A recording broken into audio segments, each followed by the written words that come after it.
šovasar kaut kā droši vien tika sasniegts tas moments, kad mēs Intejā beidzot sapratām un priekš sevis noformulējām, ko mēs darām ar mākslīgo intelektu, ko mēs nedaram, kā mēs to darām. Aptuveni iezīmējās arī ceļš, kur tas viss virzīsies un ko dažāda veida ražotāji un servisi piedāvā. Un gribējās ar to padalīties, lai jūs arī uz priekšu skatoties un strādājot ar mums, ar citiem iekšienē, kaut kādās grupās un pildot savus pienākumus, varbūt kaut kas no tā, ko es stāstīšu, arī uz jums attieksies un jūs varēsiet kaut kā izmantot mūsu pieredzi. Droši vien bieži vien pārteikšos un vispār šajā prezentācijā priekš mākslīgā intelekta es izmantoju saīsinājumu AI, Artificial Intelligence, jo citādi es viņu, laikam, neesmu par šiem 2 gadiem iemācījies īstenāt, un par MI man nesanāk viņu saukt. Es nezinu, vai kāds vispār tā runā. Šeit, kad tā kā raksta. Sāksim. Sāksim ar to, ka pirmo reizi par mākslīgo intelektu mēs savos pasākumos sākām runāt pirms 1,5 gada, kad ChatGPT bija tikko iznācis un Sergejs rādīja dažādu veidu brīnumus, ko var izdarīt. Šobrīd es pieļauju, visi jau to ir entās reizes pamēģinājuši.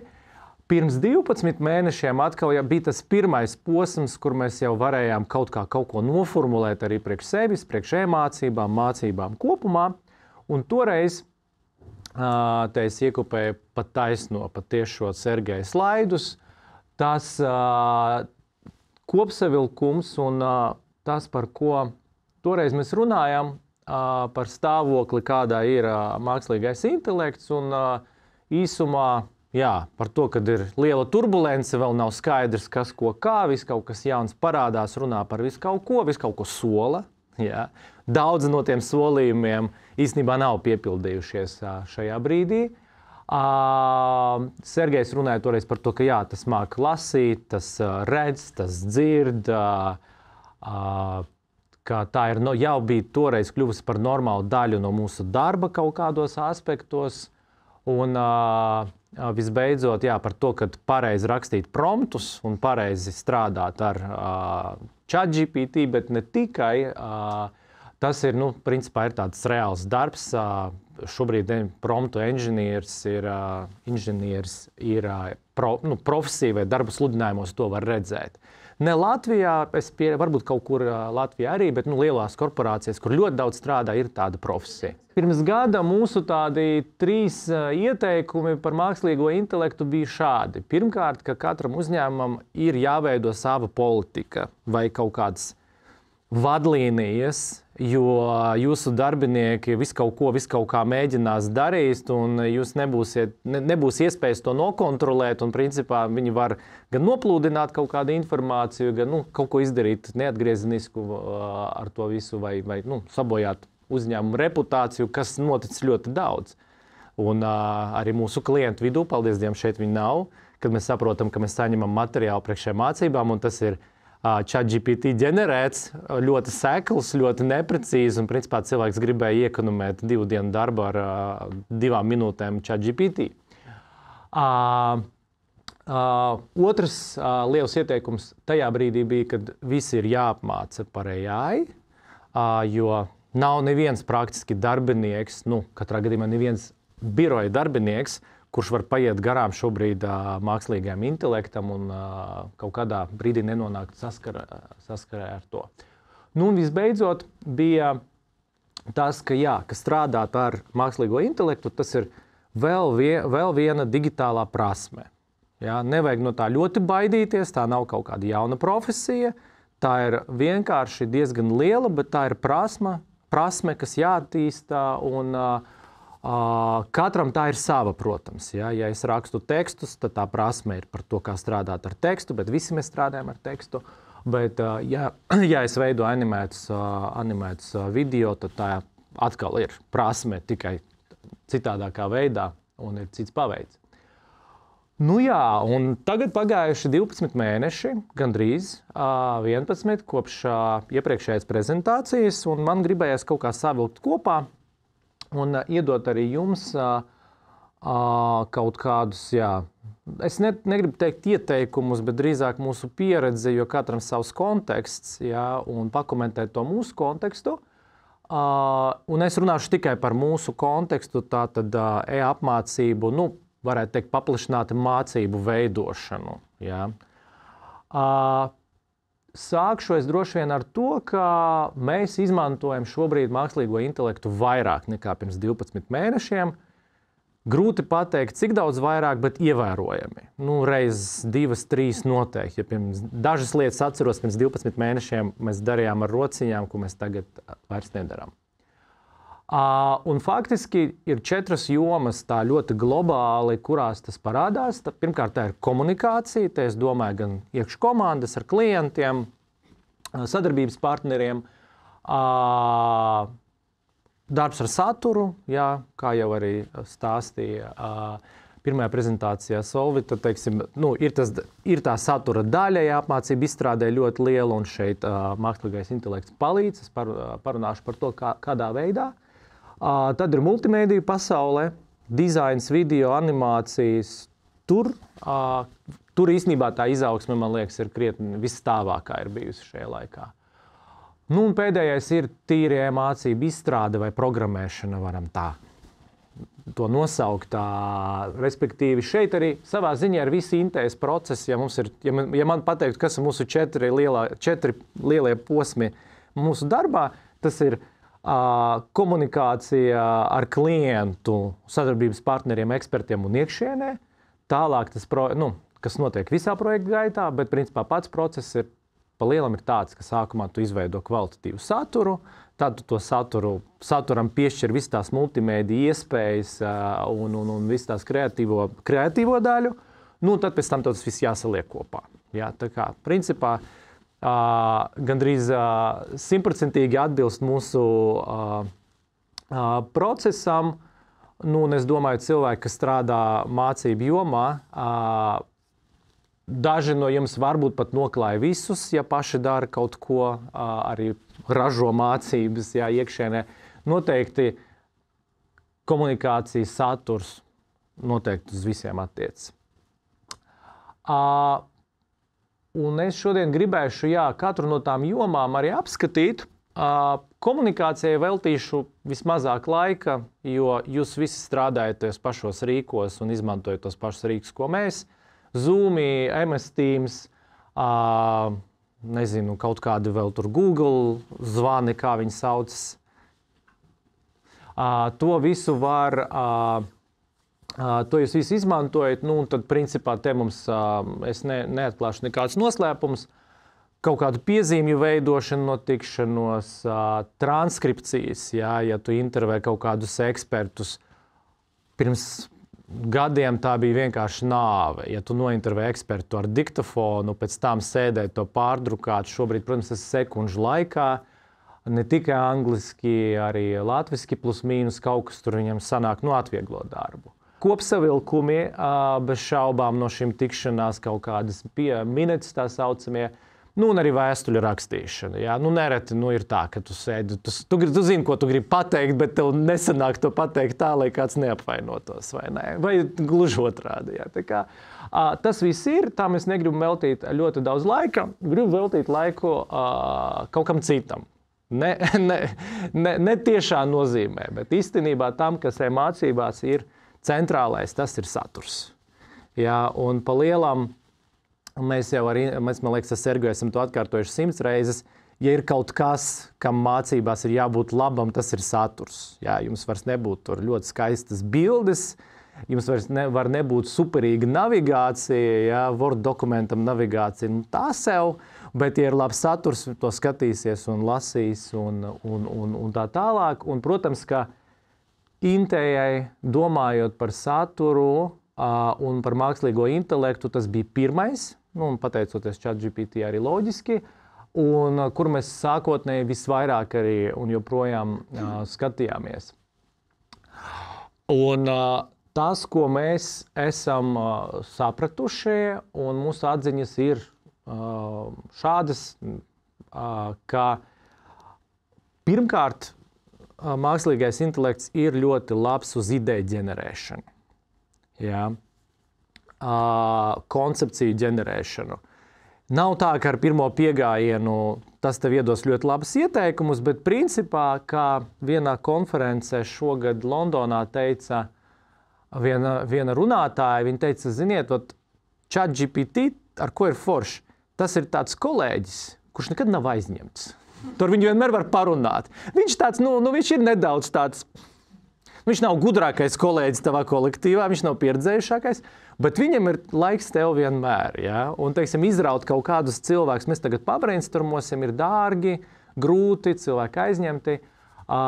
Es uzskatu, tas ir pirmais un svarīgākais, kas atvieglo. Ja? Un, gan mācību koncepcijas, kaut kādu uzdevumi, tīri vienkārši ideja, kā kaut ko sastruktūrēt. Kādreiz ir tā, ka man kaut kādā steigā ir jāsaprot, ok, tagad jāuzsit kaut kāds plāns, vai es neesmu kaut ko aizmirsis. Ja? Un es gatavojos sarunai ar klientu par 2 sistēmu integrēšanu. Es saku, kas ir tie galvenie momenti, ko neaizmirst, ja mēs runājam par 2 sistēmu integrāciju? Viņš man sametnes tā, jā, pareizi. Es vēl šito aspektu aizmirsu. Ja? Tā kā ideja ģenerēšanā noteikti.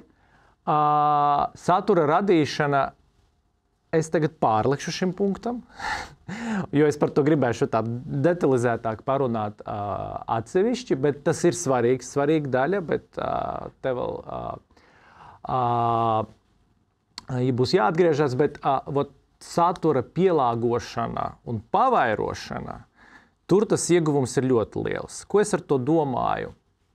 Ja man ir saturs labs kaut kādā vienā formātā, mans saturs, mākslīgais intelekts, protams, man ļauj, par to mēs esam 100 reizes runājuši, pārveidot super garu tekstu par mazu prezentāciju, par kopsavilkumu, par tvītu, ja, par postu Facebookā, par video scenāriju. Iemet 2 lapas ar kaut kādu tekstu un saki, kāds varētu būt video scenārijs šim. Ja. Tu nedabūsi visticamāk kaut ko super ideālu, bet tu noiesi no punkta A līdz punktam B diezgan lielu daļu. Un, protams, arī pavairošana. Ir kaut kāds materiāls, kas ir jāpielāgo kaut kādām auditorijām vai kā, jā, kaut kāds saturs arī to pašu var prasīt. Jā, teiksim, ok, tagad šī vēstule ir uzrakstīta, nezinu, tur vadītāja auditorijam uzraksti man viņu darbinieku auditorijai. Vai uzraksti to pašu, bet kas ir mani sadarbības partneri, jā, teiksim. Bet sākotnējais saturs ir kvalitatīvs, jā, neaizmirstam šo momentu, jā. Principā garbage in, garbage out, kā mēs zinām. Ja? Tas ir par mākslīgo intelektu, ir pirmais likums. Ja? Tur nekas nerodās labs ārā, ja iekšā ieliek kaut ko nekvalitatīvu. Analīze. Te es varu pastāstīt manu tādu wow momentu šovasar, kad mūsu lieliskie sadarbības partneri no Igaunijas atsūta man milzīgu Exceli, kur viņi saviem klientiem uztaisīja aptauju par kiberdrošību. Kādi kiberdrošības aspekti viņus interesētu, ja viņi grib uztaisīt mācības, ko viņi pēc tam grib piedāvāt un tā tālāk. Tur visādi jautājumi. Neatceros, cik tur bija rindiņas 50, droši vien jautājumi 10, tad 50 atbildes igauniski. Excel, viņi man saka, zini, mums nebija laika iztulkot, skaties, kur tev ir kaut kāds tur galvenās idejas tādas, bet, ja tu gribi skaties. Es domāju, ok, ko lai es tagad ar šito daru? Man ir jāizdara viens jāiztulko. Es tā kā stādos priekšā, kā es varu to Google Translate iemest. Pēc tam man kaut kā pēc tam tas jāizanalizē. Es vienkārši aizgāju uz ChatGPT un pajautāju ChatGPT, tu vari paņemt manas Excel igaunisku un uztaisīt man summary angliski? Es varu. Es viņu iemetu sekundes laikā, man bija superīgs summary, daudz labāks nekā tas, ko man iedeva sadarbības partneri, kas to visu lasīja. Vienīgais tur bija stāsts par kiberdrošību. Un tajā kopsavilkumā viņi runā par copēšanu. Angling. Un es šo vārdu angliski nezināju tādā kontekstā. Un es domāju, kas tas angling ir? Un es viņu ierakstu Google šitajā te meklēšanā, un tad es redzu, jā, cilvēks ar spinningu ķer zivis. Tad man salikās, ka viņš nodomāja, ka tur ir phishing, tad Igauni raksta to caur F, nevis PH. Un viņš tā arī uztaisīja kopsavilkumu. Es aizgāju uz to Exceli, atradu visus phishingus ar F, nomainīju uz visiem phishingiem ar PH, iemetu vēlreiz un dabūju jau kopsavilkumu, kuram ir kaut kāda jēga. Jo tas pirmais punkts bija tāds, kas tas anglings ir. Es reāli nesaprotu. garbage in, garbage out. Katru reizi sev pieķerat pie domas, ka man tagad būs jāizdara kaut kas liels, ļoti neinteresants. Man liekas, tas ir tas pirmais zvaniņš, tāpēc, ka mākslīgais intelekts tieši mīl neinteresantu. Jā. Mēs nemīlam, vai ne, kā cilvēki darīt kaut ko neinteresantu. Nu, un tulkošana, jā. Tulkošana kļūst labāka un labāka. Es vēl kādu laiku pēc inerces gājis esmu uz Google Translate. Šobrīd es praktiski esmu pārstājis to darīt. Google Translate ļoti labi tulko tehniskos terminus. Nu, ja man, piemēram, vajag, es neatceros, kā latviski bija hashtag. Viņš ļoti ātri man iedos mirkļu birku, bet ChatGPT var sākt kaut ko halucinēt, jā. Bet ja man ir jāiztulko kaut kas lielāks, labāks būs ChatGPT, kā Sergejs vakar teica, tāpēc, ka viņš ir vairāk cilvēcisks. Un tu viņam var arī palūgt. Tu tā kā lasi, tu saki, ok, šis ir angliski, iedod latviski. Tu lasi, tu vari viņam pateikt, klausies, vajag tā kā draudzīgāk, formālāk, Google Translate-am kā piemērs. Tu nevari to pateikt. Tu tad ej uz izējas failu un tad pārraksti, lai viņš rezultātā būtu labāks, ja? Smieklīga saruna man bija šovasar ar tulkošanas aģentūru, kur es saku, ok, jums ir šitādas cenas, bet pagaid, jūs tagad izmantojat mākslīgo intelektu un man ir apjoms. Es saku, ok, ja mēs izmantosim mākslīgo intelektu, tad mēs tur vienai valodai, tur dažādi tie, no 50 līdz 70% var iedot atlaidi. Es domāju, ok, bet vai tiešām, ja es to nepaprasītu, jūs neizmantotu mākslīgo intelektu, vai tiešām joprojām pastāv tā opcija, ka mēs tā saņēmušies pret vēju, tomēr tulkosim pa vecam, ja? Ka, teiksim, tas pirmais rezultāts nenāks no mākslīgā intelekta. Es neticu, protams, ka noteikti, ka, priekš kam to darīt, jo pirmajā pietuvinājumā tas, ko agrāk darīja tulks, ir īstenībā ideāls darbs mākslīgajam intelektam, nevis dzīvam cilvēkam. Atgriezīšos pie satura radīšanas, kur man liekas, ir, te ir vislielākais risks šajā, ja? Tas, ko nevar darīt, tas, ko ar mākslīgo intelektu, ir sagaidīt, ka tas saradīs tev ļoti daudz, ļoti kvalitatīvu sarunu, ļoti daudz nav problēma, bet kvalitatīvu saturu par tēmu, kuru tu nezini. Tā nav, tev jābūt tam kritiskajai, kāpēc man ļoti patīk arī tā ideja ģenerēšana un kādreiz kaut ko pārrakstīt, jo esmu tajā tēmā. Bet man pajautāt, teiksim, iedomājums atnāk klients un saka, uztaisiet mums kursu par, asinsriti. Saku, ok, iedod man saturu par asinsriti. Tur būs ļoti daudz halucinācijas, neprecizitātes un tā tālāk, jo es, kā cilvēks ar biznesa izglītību, es tak neieraudzīšu to, vai ne? Un tas ir stāsts par šo te kvalificēto, vai zinošo lietotāju, ja, kad ir darbs ar saturu. Tomēr tas nav tā, ka es neko nezinu, un tagad man ChatGPT vai jebkurš cits rīks iedos kaut kādu kvalitīvu saturu. Tā nav. Un šeit, man liekas, man bija piemērs par to, ka pajautājot, tas nav jāskaita, bet doma ir kāda, pajautājot, kas iekļūst tajā darba ņēmēja nodokļos, viņš iedod ciparu 3309, pajautājot to pašu saskaitīt, viņš iedod 34,09. Tā. Jā, tā kā, kāpēc? Tāpēc, ka tur nav, viņš nestrādā tādā veidā, ka aiziet uz datubāzi un kaut ko pārbaudīt, izvelk ārā, kā dara Google Search, jā, teiksim, cik tu labi aprakstīsi, bet viņš aizies un tā kā tur, šeit notiek, tā kā, predicting paredzēšana. Ja? Visticamāk, aiz šitā vārda jābūt šīm un šīm un šīm, un tā tas aiziet. Ja? Tur atsevišķi par to mums ir pat ieraksts no iepriekšējiem mūsu pasākumiem, bet tā kā paļauties nevar. Un jautājums, kurš verificē tos informāciju, jūs, kolēģi, bet kādam tas jāverificē. Runājot par dizainu un multimēdijām, mēs pielietojam vairāk un vairāk, taču te es vienkārši iešu uz lielisku piemēru. Vai kāds zina, kas tas ir? Esmu pārliecināts, jūs zinat, kas tas ir, jūs nevarat atpazīt vienkārši. Tā ir amēba, jā. Bet tā ir bilde, tā ir reāla bilde ar palielinājumu, tā ir fotogrāfija, ko izdarīja kamera vienkārši, jā. Mēs esam pieraduši un atceramies, šo mēs atceramies labāk, es domāju. Vienā vai otrā veidā bioloģijas grāmatās bija šī bilde, un ja mākslīgajam intelektam paprasa šādu bildi izģenerēt un nosaukt šo dzīvnieku, tad tu dabūsi šādu, piemēram. Un šobrīd Wikipēdija nodarbojas ar to, ka tīra nost ārā šīs te bildes, ko ģenerē mākslīgais intelekts, tāpēc, ka tās nav patiesas, tās neatbilst un tā. Tā kā runājot par attēliem, jūs esat arī noteikti pieraduši pie šī stila, vai ne? Šo var atpazīt, tas tāds bronzīgais un tā. Paskatieties. Jā, paskatieties uz tā vīrieša pirkstiem, no kurienes tie pirksti aug, kur viņi dodās un kur atrodas nagi. 5 viņi ir, es tur ilgi skatījos, viņam ir 10 kopā, jā, bet kas tas ir un kā tas ir? Līdz ar ko mēs Intejā, kad ir runa par to, ka jāsaģenerē kaut kādas bildes vai kā, mēs izmantojam 95% gadījumos, mēs izmantojam to tikai, lai saģenerētu idejas,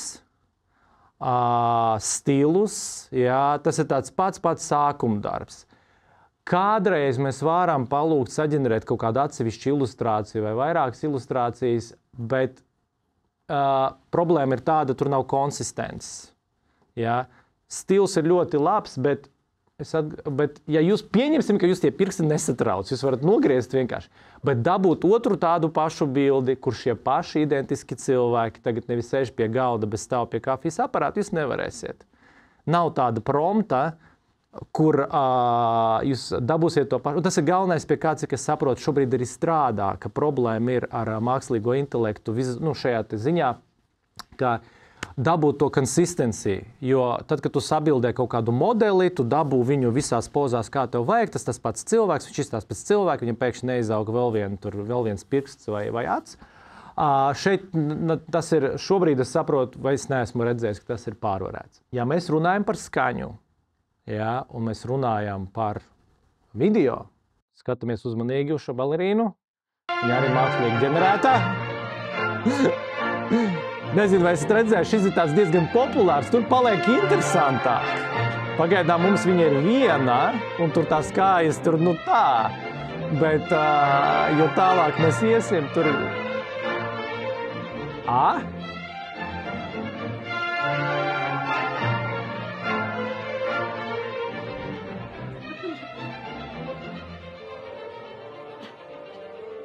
Te jau tev ir... Tā, tūlīt... Kā var bikses novilkt. Cik viņi tur ir vienā brīdī vai ne, tur jau paliek grūti saprast, jā.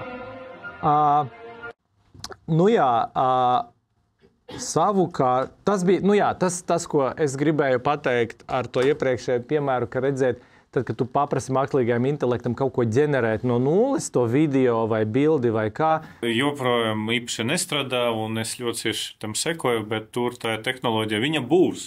Tur nav jautājumu. Protams, jā. Ne šogad un ne nākamgad, bet būs. Bet ne tagad. Ne tagad, bet tas, kas ir tagad. Hey there! My name's Ada, and I am here to tell you more about Brand Kits. Our new feature for enterprise plans that allows you to automatically apply your brand colors, fonts, logos, and add favorite avatars to any video. Jā, es tālāk neiešu, bet šeit jūs redzat, runājošā galva, jā, teiksim, ar mākslīgu, šī ir mākslīgā balss. Tas ir kaut kas, kas ļoti labi strādā. Mēs ļoti daudz izmantojam mākslīgās balsis. Tas izmantošanas apjoms pieauga vienkārši daudzkārtīgi. Īpaši angliski. Tur ir sasniegts ļoti labs līmenis. Protams, mēs kā cilvēki varam atpazīt. Un pēc tā, kā tas skan, tu jau tā kā, kad es pieredzi klausīties, Tu tā kā jūti, ka tas nav cilvēks, bet tas netraucē. Tas vairs nav traucējoši. Tas ir ok, ja man vajag braucot mašīnā kaut ko paklausīties, ja tas podcasts arī ir ierakstīts ar mākslīgo balsi, pilnīgi ok. Ja? Īpaši ļoti daudz izmantojam tajā brīdī, kad mums ir kaut kas jānodemonstrē. Pagātnē mums bija ļoti grūti pirms visu saliec kopā. Klientam ļoti grūti pateikt, kā tas viss kopā strādā. Ja? Īpaši, ja to ar mācībām nenodarbojas katru dienu. Pateicoties šai sintētiskajai balsī, mēs varam ļoti ātri to izģenerēt, pielikt animācijas, un tu redzi gandrīz gatavu produktu. Jānis strādā personāla pārvaldē. Viņa pārziņā ir iestādes atalgojuma sistēmas uzraudzība. Viņš ir saņēmis 2 pretrunīgus atalgojuma sistēmas audita rezultātus un nesaprot, kam uzticēties. Tādēļ viņš nolem pats izpētīt tīmeklī pieejamo informāciju. Viņš saņem uzaicinājumu piedalīties pētījumā, kur apmaiņā pret informāciju par iestādes atalgojuma līmeņiem viņš saņems bezmaksas piekļuvi atalgojuma salīdzināšanai. Tā ir mākslīgā latviešu valodas balss, kas paliek arī labāka un labāka. Vēl tādās fināla versijās neizmantojam. No otras puses šeit ir arī animācijas. Tas nav viss mākslīgā intelekta radīts, kas ir svarīgi, bet ar ļoti lielu mākslīgā intelektā palīdzību. Jā, tas nav tā, ka mēs esam pateikuši, uztais mums stāstu par Jāni, kurš strādā tur, un tas tika saģenerēts. Nē, bet šajā animācijas rīkā, ko sauc par Vyond, ir iestrādāts, iebūvēts šīs te mākslīgā intelektā komponents, kas palīdz līdz tam rezultātam atkal. Es nenonāku no punkta A līdz B, bet es nonāku līdz kaut kādam punktam C, kas ir krietni ļoti tuvu jau tam punktam B, kas man ir nepieciešams. E-mācību izstrāde, jā. Tas, kas vismazāk droši vien jūs ikdienā redzat, tas ir vairāk mūsu virtuvē, bet, protams, ka mākslīgais intelekts mums palīdz gan ar kodēšanu, gan sintētiskā balss, turpat tulkošana, par to es runāju, bet arī ļoti daudz rīki šobrīd sāk integrēt tos large language models, principā ChatGPT vai OpenAI vienkāršībai, ar domu, ka tu to jau esot tajā rīkā jau kaut ko veido, un tā vietā, lai iet uz ChatGPT turpat atpakaļ, un kaut ko kopēt, tas jau ir iebūvēts. Jā. Nedaudz palīdz, bet es teiktu, ka šajā jomā mēs salīdzinoši mazāk pagaidām. Mēs vēl neesam redzējuši tādus super labus piemērus, kur mēs tiešām ekonomētu ļoti daudz stundu. Secinājumi. Pirmais, ko es jau vairākas reizes pieminēju, lietotājiem jābūt kompetentam. Kompetentam kā tajā izmantošanā, gan kas tas ir, ko es izmantoju, gan arī tajā, ja es strādāju ar saturu vai saprotu šo saturu, gan arī dizainā. Es varu aiziet un palūgt izģenerēt kaut kādu bildi, un man liksies, ka baigi skaisti un forši, bet profesionāls dizainers uz to paskatoties, tāpat varēs to vēl uzlabot, tāpat redzēs kaut kādas kļūdas un tā tālāk un tā joprojām. Ja? Un, piemēram, mūsu uzņēmumā tie cilvēki, kas sāk eksperimentēt ar vizuālo mākslīgo intelektu, ar tiem rīkiem, kur ģenerē bildes, ilustrācijas, bija nevis es vai Sergejs, tie bija profesionāli dizaineri. Tāpēc, ka tas cilvēks ir kompetents, viņš var salīdzināt pret to savu kompetenci, pret to, ko viņš sagaida, ko viņš var. Ja?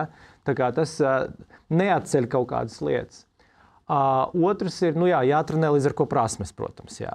Teiksim, tā kā vairāk vai mazāk, gandrīz katrā profesijā tas ienāk, biroja profesijās ienāk vairāk, ir jātrenē prasmes to izmantot. Pats par sevi tas pirmais rezultāts nebūs viegls, nebūs kvalitatīvs.